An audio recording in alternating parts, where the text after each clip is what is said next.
What would it take to shatter a heart hardened by cynicism? To make a man who laughed at faith fall to his knees in awe?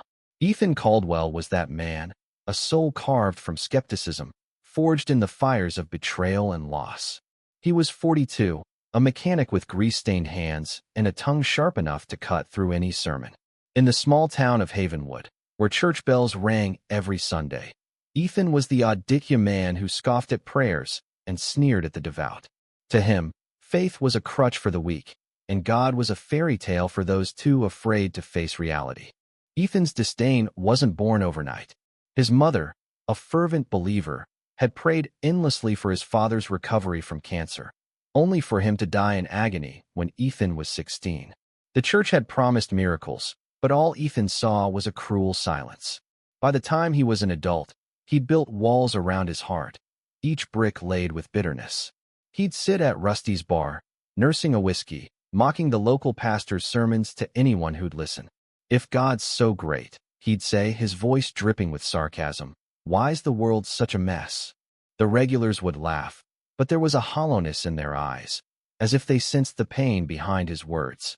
One stormy evening, Havenwood's annual fair was in full swing, despite the looming clouds.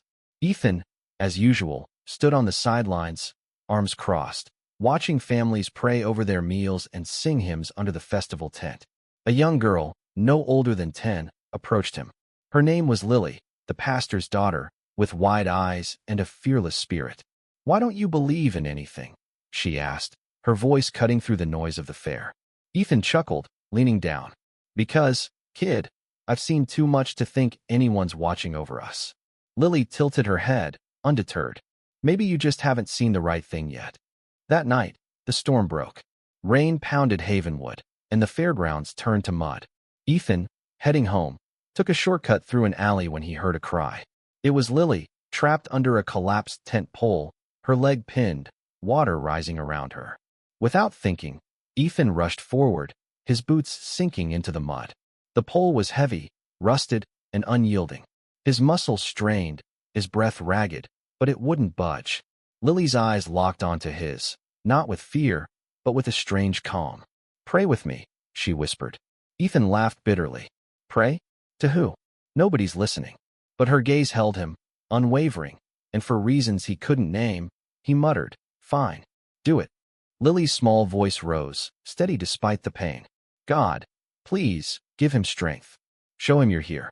Ethan rolled his eyes, but as he pushed against the pole again, something impossible happened.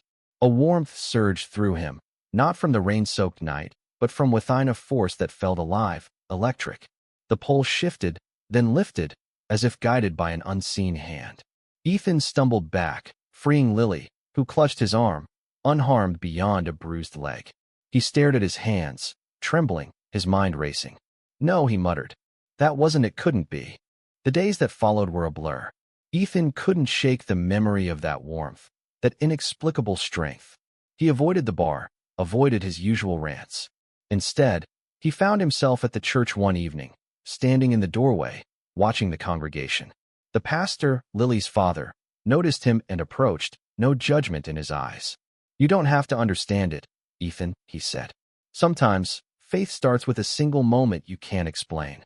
Ethan didn't respond, but he lingered, the weight of his skepticism cracking. Weeks later, Lily found him at the garage, fixing a car. She handed him a small, hand-drawn picture of a man lifting a pole under a stormy sky, with a faint glow around him. "That's you," she said, smiling. "You didn't just save me. You let him in." Ethan's throat tightened. For the first time in years, he didn't have a sharp retort. Instead, he nodded, tucking the drawing into his pocket. Ethan never became a preacher or a devout churchgoer, but something shifted. He started listening, questioning, wondering. The man who once mocked God now carried a quiet curiosity, a flicker of hope that maybe, just maybe, there was something bigger than his pain. On Sundays, he'd sit at the back of the church, not praying, but present, his walls crumbling with every hymn. Lily's miracle hadn't erased his doubts, but it had planted a seed that grew in the cracks of his broken heart, whispering that even the hardest souls could find their way to grace.